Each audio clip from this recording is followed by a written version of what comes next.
पर उसकी आंखों में आंसू थे। अब क्या करूं? बच्चों की फीस अगले 15 दिन तक नहीं भरी तो बच्चों का नाम स्कूल से काट देंगे। 6 महीने की फीस कहाँ से लाऊंगी? मुझे कुछ समझ नहीं आ रहा। मम्मी, बर्गर खाना है, बर्गर लेकर दो ना।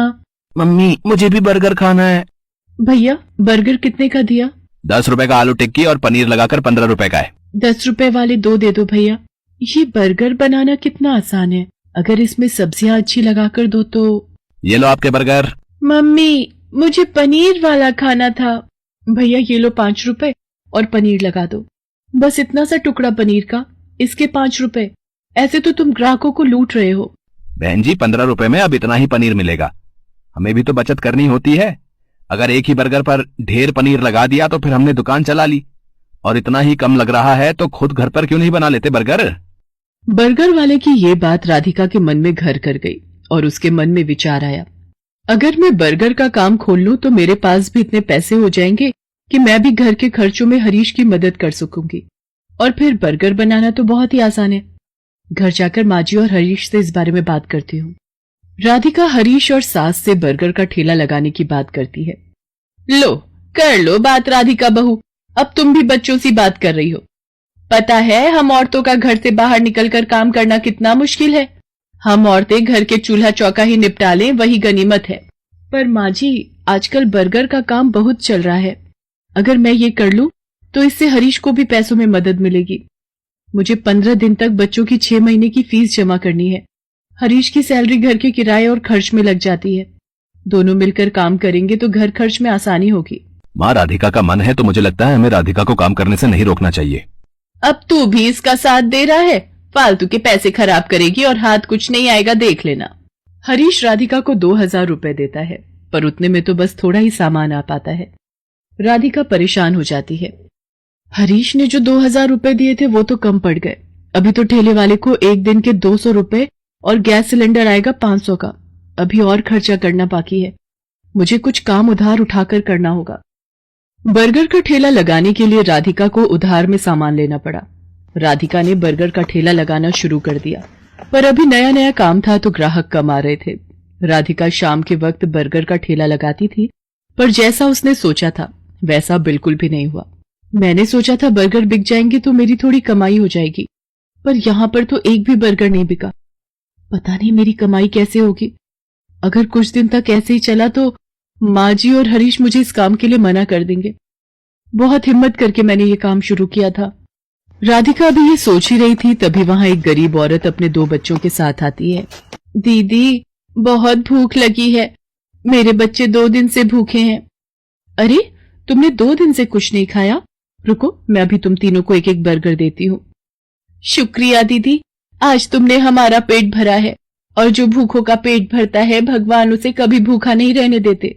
तुम्हें जब भी भूख लगे तुम मेरे ठेले पर बेझिझक आ जाया करो, और यहाँ पर तुम अपने बच्चों के साथ अपनी भूख मिटा सकती हो।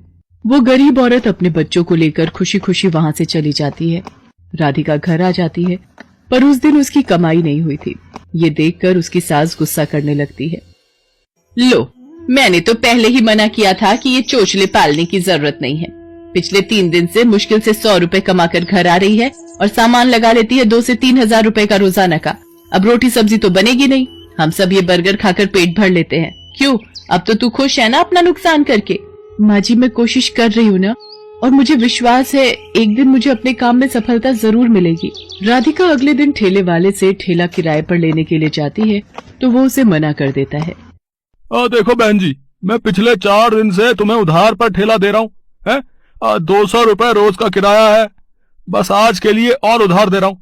अगर तुमने कल सुबह तक मेरे ठेले के किराए के 1000 रुपए नहीं दिए तो मैं किराए पर तुम्हें ठेला नहीं दूंगा।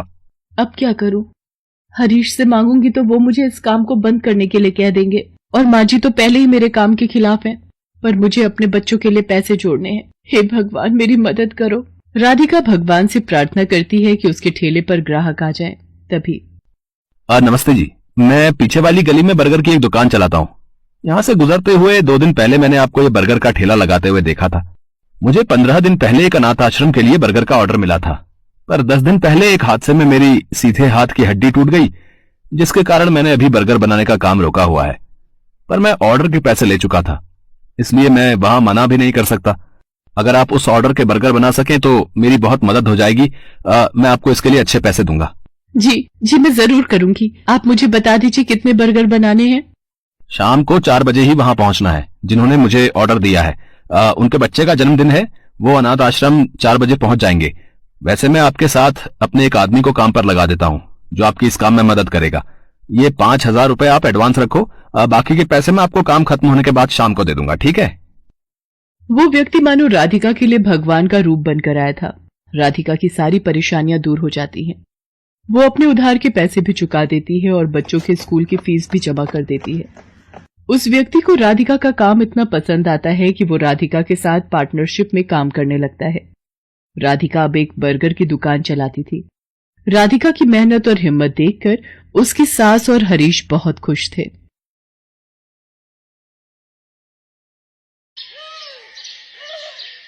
मुन्नी अपने 5 साल के भाई के साथ रेलवे स्टेशन पर टॉफी बेचा करती थी, पर वहां पर उसका व्यापार कुछ ठीक से नहीं चल रहा था, इसलिए वो फिर से सड़क पर ही टॉफी बेचने लगी। थोड़ी दूरी पर एक पिज्जा के ठेले पर बहुत सारे लोग पिज्जा खा रहे थे। मुन्नी ने ये देखकर, भला यहाँ इतने सारे लोग बैठकर क्या खा रहे हैं, ये क्या है? ये सोचकर मुन्नी उससे पिज्जा खरीदकर खाने लगी। उसे वो बहुत स्वादिष्ट लगा। अरे वाह, ये तो बहुत स्वादिष्ट है, ना जाने इसे कैसे बनाते हैं। ऐसा सोचते हुए अपने भाई को भी खिलाकर वो वहां से घर चली जाती है। अगली सुबह भाई ने अपनी बहन से खाना मांगा, तब मुन्नी उससे कहती है, रुक जा मेरे भाई, तेरे लिए ही तो खाना बना रही हूँ। फिर उसने अपने भाई को खाना खिलाया और खाते खाते सोचने लगी, मुझे जल्द से जल्द कोई और काम ढूंढना होगा, इस काम से तो कोई फायदा नहीं हो रहा, कुछ करना होगा। वो ये सोच ही रही थी कि अचानक उसे कल खाया हुआ पिज्जा याद आया। मुझे ये पता लगाना होगा कि वो कैसे बनाते हैं और मुझे खुद बनाना होगा। वो ये सोचकर भाई को साथ में लेती है और पिज्जा बनाने वाले के पास जाती है। अंकल, आप ये पिज्जा कैसे बनाते हो, मुझे बताओगे आप? अगर मेरी मदद करोगे तो मैं भी बनाकर बेचना चाहती हूँ। उसके ऐसा पूछने पर आदमी ने कहा, अच्छा, तो तुम मेरी बराबरी करना चाहती हो? सुबह सुबह दिमाग खराब करके रखा है, जाओ यहाँ से। उसने उसे फटकार कर दूर जाने को कहा। ऐसी बात नहीं है, एक बार मेरी बात तो सुनिए। वो ऐसा कह ही रही थी पर उसने धक्का मार दिया। इतने में वहां से गुजर रही एक औरत ने उसे देखा। अरे क्या हुआ, क्या हुआ बेटा, और आप इस तरह बच्चे को क्यों ढकेल रहे हैं? उसके पूछने पर उस आदमी ने सारी बातें उसे बता दी। तब उस औरत ने कहा, आप भी हद कर रहे हैं, वो लड़की अपना गुजारा करने के लिए ही आपसे मदद मांग रही है, पर आप छी। उस दुकानदार को डांटकर वो औरत उस लड़की को लेकर दूर कहीं जाती है और उससे कहती है, बेटा क्या तुम्हारे इस दुनिया में कोई नहीं है, और ये लड़का किसका है? ये मेरा भाई है और हमारे माँ और बाबूजी का हाल ही में देहांत हो गया था, तब से हम दोनों ही रेलवे स्टेशन पर टॉफी बेचते हैं, पर मेरा व्यापार ठीक से नहीं चल रहा, नुकसान ही नुकसान हो रहा है, मेरी समझ में कुछ नहीं आ रहा है। बस कल मैंने ये देखा था, यहाँ बहुत लोग पिज्जा खा रहे थे, इसीलिए पिज्जा बनाने की विधि जान रही थी, पर वो मुझे डांट रहे हैं। ये कहकर वो रोने लगी। ओहो, ठीक है बेटा, चिंता मत करो, ये मोबाइल रख लो, इससे तुम जो चाहे सीख सकती हो। इसमें देखकर तुम पिज्जा बनाने की विधि जान लेना, फिर खुद का व्यापार शुरू कर सकती हो। इस पर मुन्नी ने हामी भरी। मुन्नी ने उस औरत के दिए हुए मोबाइल से पिज्जा बनाने की विधि अच्छे से सीख ली। मुन्नी ने घर पर पिज्जा बनाने की विधि शुरू की। पहले 4 बार पिज्जा ठीक से नहीं बना, बहुत ही बेस्वाद बना था, पर उसने हार नहीं मानी और कोशिश करती रही, तो 5वां पिज्जा बहुत अच्छा बन गया। मुन्नी बहुत खुश हो गई। सुन भाई, अब ये पिज्जा बहुत अच्छा बन गया, अगर ये पिज्जा का काम चल गया तो समझो अपनी जिंदगी सुधर गई। ये सोचकर उसने अगले ही दिन रेलवे स्टेशन पर जाकर पिज्जा बनाना शुरू कर दिया। ताजा ताजा स्वादिष्ट पिज्जा लीजिए, ताजा ताजा स्वादिष्ट पिज्जा लीजिए। इस तरह आवाज देकर वो लोगों को पिज्जा बेचने लगी। बहुत कम दाम में बेच रही थी, इसलिए कई लोग आकर पिज्जा खरीद रहे थे। बहुत ही कम समय में सारे पिज्जा बिक जाने की वजह से वो घर जल्दी लौटी। भगवान जी, आज मुझे पूरे 1000 रुपए का फायदा हुआ, हर दिन ऐसे ही मुझ पर अपनी कृपा करना। इस तरह हर रोज पिज्जा के जरिए बहुत